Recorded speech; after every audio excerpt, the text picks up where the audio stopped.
بسم الله الرحمن الرحيم.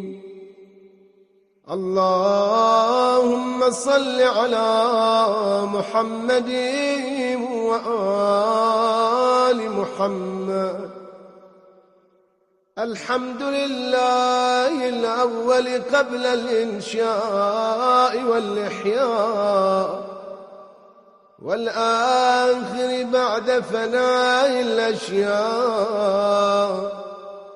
العليم الذي لا ينسى من ذكره ولا ينقص من شكره ولا يخيب من دعاه ولا يقطع رجاء من رجاه.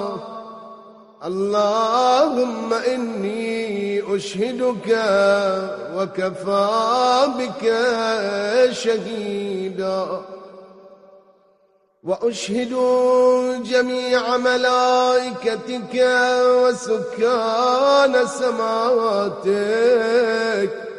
وحملة عرشك ومن بعثت من أنبيائك ورسلك وأنشأت من أصناف خلقك، أني أشهد أنك أنت الله لا إله إلا أنت وحدك لا شريك لك ولا عديل ولا خلف لقولك ولا تبديل، وأن محمدا صلى الله عليه وآله عبدك ورسولك، أدى ما حملته إلى العباد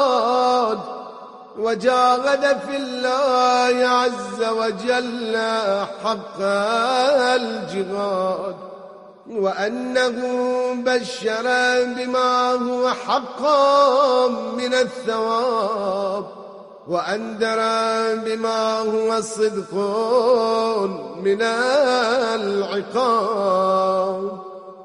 اللهم ثبتني على دينك ما أحييتني ولا تزغ قلبي